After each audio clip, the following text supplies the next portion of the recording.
मित्रों, आप सभी को डॉक्टर प्रमोद शर्मा का नमस्कार मालूम है। आज का मेरा ये जो एपिसोड है, एमए उत्तरार्ध हिंदी साहित्य का जो पंचम प्रश्न पत्र है, जो भाषा विज्ञान से संबंधित है, उससे संबंधित है। और इस एपिसोड के अंतर्गत मैं आपके लिए आज वाक्य विज्ञान के विषय में चर्चा करूंगा।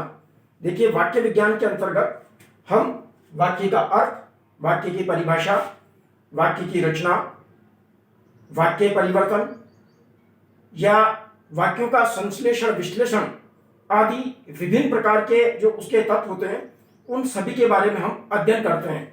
और आप जानते हैं कि मनुष्य जब अपनी भावनाओं को, अपने विचारों को व्यक्त करता है तो निश्चित रूप में जो शब्द होते हैं, उन शब्दों को हमें वाक्य के अंतर्गत मिलाना पड़ता है। और वाक्य रचना करने के बाद ही मनुष्य अपनी भावनाओं की, अपने भावों की पूरी अभिव्यक्ति कर पाता है। तो इन सारी चीजों को जानने के पहले एक सबसे महत्वपूर्ण चीज, छोटी सी जो वस्तु होती है वाक्य के संदर्भ में, उसके बारे में हम चर्चा करेंगे इस एपिसोड के अंतर्गत। देखिए, वो चीज होती है वाक्य के अंग। सबसे महत्वपूर्ण चीज हमारी जो होती है वो है वाक्य के अंग। यानी कि कोई भी वाक्य जब हम पढ़ते हैं, कोई भी वाक्य जब हम बोलते हैं, तो उसके कौन कौन से अंग होते हैं, किस तरीके से उसका निर्धारण किया जाता है, ये चीज हमारे मन में बिल्कुल स्पष्ट होना चाहिए। उसके बाद ही हम वाक्य के संबंध में आगे जो सारी प्रक्रियाएं होती है उनको स्पष्ट कर सकते हैं। देखिए, भाषा विज्ञान अथवा सामान्य रूप से व्याकरण के अनुसार अगर अपन विचार करते हैं तो प्राय वाक्य के दो अंग माने गए हैं। एक माना गया है उद्देश्य, पहला उद्देश्य, और दूसरा विधेय। यानी कोई भी जो वाक्य होता है, उस वाक्य के मुख्यतः सामान्य रूप में दो अंग होते हैं, पहला उद्देश्य और दूसरा विधेय। देखिए, कोई भी जो वाक्य होता है, उस वाक्य की जब हम रचना करते हैं तो निश्चित रूप में उस वाक्य के संदर्भ में हमारा कोई न कोई उद्देश्य होता है, कोई न कोई मकसद होता है। अंग्रेजी में आपने दो शब्द सुने होंगे। एक सुना होगा आपने सब्जेक्ट, और एक आपने सुना होगा प्रेडिकेट। यानी कि इसको अपन एक प्रकार से ज्यादातर लोग क्या करते हैं, सब्जेक्ट को कर्ता के रूप में भी जो है मान लेते हैं। लेकिन वास्तविक बात यह है कि सब्जेक्ट और कर्ता दोनों चीजें अलग अलग होती है। यदि हम इनका सही मूल्यांकन करें तो सब्जेक्ट का मतलब एक्चुअल में हमारी हिंदी भाषा के अंदर जो आता है अर्थ, वो उद्देश्य से आता है। यानी कि जब हम कोई वाक्य बोलते हैं तो उसके पीछे हमारा कोई कोई उद्देश्य होता है, कोई कोई भाव होता है। तो वही चीज क्या कहलाती है, उद्देश्य कहलाती है, सब्जेक्ट कहलाती है। लेकिन ज्यादातर होता क्या है कि ये जो सब्जेक्ट होता है, ये कार्य को करने वाला, क्रिया को करने वाला अधिकांशतः वाक्यों में हो जाता है। इसीलिए कई लोग सब्जेक्ट का अर्थ कर्ता भी ले लेते हैं, लेकिन एक्चुअल में कर्ता यानी कि क्रिया को करने वाला। पर हम देखते हैं कि कई बार ऐसा भी होता है कि वाक्य में कर्ता नहीं होता, लेकिन सब्जेक्ट होता है, यानी कि उद्देश्य तो होता ही होता है। देखिए, उद्देश्य क्या होता है, सबसे पहले समझने की बात यह है कि मैंने आपको बताया कि वाक्य के दो अंग हैं, उद्देश्य और विधेय। देखिए, वाक्य के दो भाग, उद्देश्य, यानी कि इसको आप ऐसे समझिए, हम जिसके बारे में बात कर रहे हैं वो हमारा उद्देश्य होता है। मान लीजिए मैं एक वाक्य यहां पर लिखता हूं। देखिए आप, राम घर जाता है, यह एक वाक्य है हमारा। अब देखिए, इसके अंतर्गत हम किसके बारे में बात कर रहे हैं, राम के बारे में बात कर रहे हैं। तो राम के बारे में चूंकि हम बात कर रहे हैं, इसीलिए राम हमारा क्या कहलाएगा, उद्देश्य कहलाएगा। यानी वाक्य का वह भाग जिसके अंतर्गत किसी के बारे में बात की जाती है, किसी के बारे में बताया जाता है, किसी के बारे में चर्चा की जाती है, उसे हम उद्देश्य के नाम से जानते हैं। अब देखिए, मैंने आपको बताया अंग्रेजी में इसको सब्जेक्ट बोल देते हैं अपन, और प्राय कर्ता भी मान लेते हैं। क्यों? क्योंकि देखिए, यहां पर जाता है जो क्रिया है, उस क्रिया को करने वाला कौन है, राम है। इसीलिए राम को प्राय अपन कर्ता के रूप में भी जो है मान लेते हैं। परंतु वाक्य में कई बार ऐसी स्थिति होती है कि जो सब्जेक्ट होता है वो किसी प्रकार का कोई कार्य नहीं करता है। इसीलिए कई बार यहां पर हम जो है भ्रांति से परिपूर्ण हो जाते हैं। इसलिए आपको सब्जेक्ट का मतलब उद्देश्य से लेना है, और उद्देश्य का मतलब वाक्य का वह भाग जिसमें जिसके बारे में बात की जाती है, जिसके बारे में बताया जाता है, उसे हम उद्देश्य के रूप में जानते हैं। दूसरी चीज होती है वाक्य का दूसरा अंग हमारा विधेय।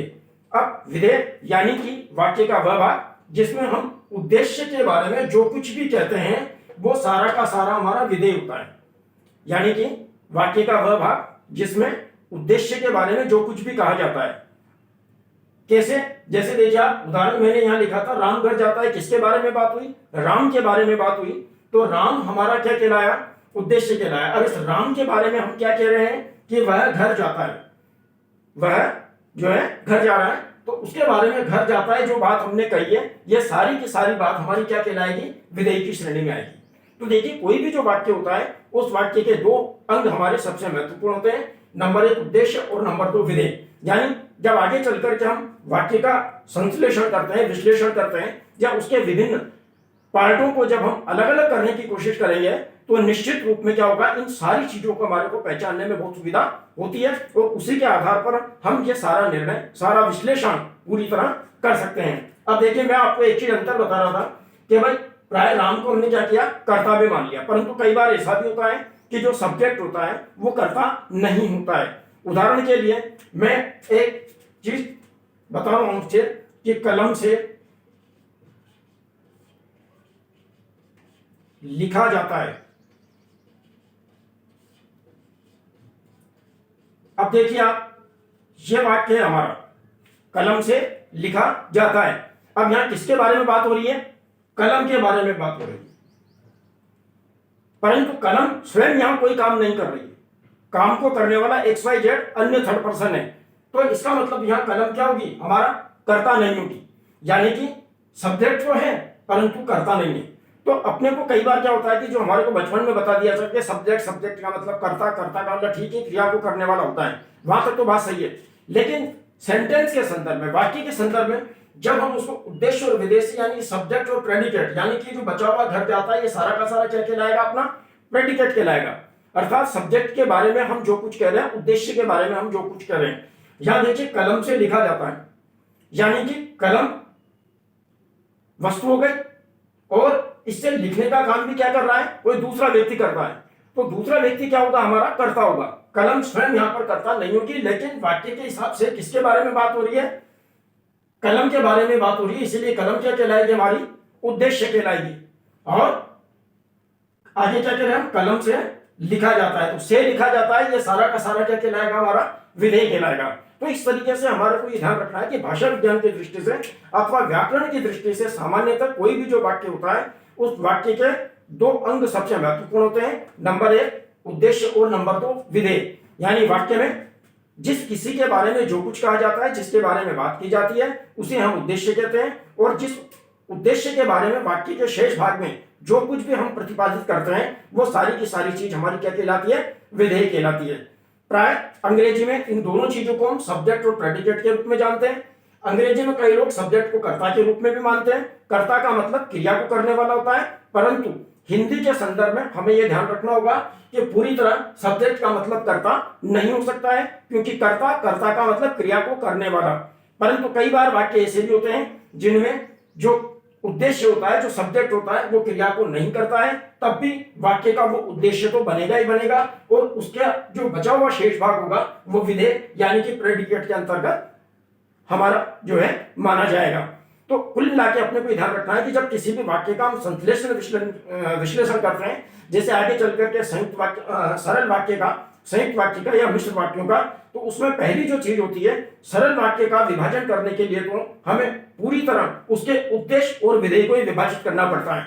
यदि हमारे को उद्देश्य और विधेय को पहचान करने की जो पद्धति है अगर हमारे को पता नहीं है, तो हम निश्चित रूप में वाक्य का विश्लेषण या संश्लेषण किसी भी रूप में, सही रूप में नहीं कर पाएंगे। तो इसलिए आपको सिर्फ आज यह स्मरण रखना है, उद्देश्य यानी जिसके बारे में जो कुछ कहा जा रहा है वाक्य में वो उद्देश्य है, और उसके बारे में जो कुछ हम कह रहे हैं यानी उद्देश्य के बारे में जो कुछ हम कह रहे हैं वो सारा का सारा हमारा विधेय कहलाता है। दोनों उदाहरण बिल्कुल आपके सामने स्पष्ट है। जैसे राम घर जाता है, राम के बारे में हम बात कर रहे हैं तो राम हमारा उद्देश्य कहलाएगा, और राम के बारे में हम कह रहे हैं कि वह घर जाता है तो यह सारा का सारा विधेय यानी कि प्रेडिकेट के रूप में माना जाएगा। इसी प्रकार से कलम से लिखा जाता है, यहाँ कलम के बारे में बात हो रही है, इसीलिए कलम क्या कहलाएगी? उद्देश्य कहलाएगी, और उसे लिखा जाता है तो ये सारा का सारा विधेय कहलाएगा, परंतु यहाँ पर कलम हमारी कर्ता न होकर के और केवल उद्देश्य में मानी जाएगी। तो इस तरीके से आप इस चीज को पहचानेंगे और पहचान करके अपने वाक्य संश्लेषण विश्लेषण के समय इस सिद्धांत को अपने मन में संजोलेंगे, तो निश्चित रूप में आपका जो संश्लेषण विश्लेषण है वाक्य का आगे चल करके वो किसी भी प्रकार से गलत नहीं होगा।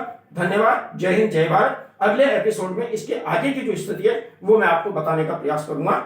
धन्यवाद।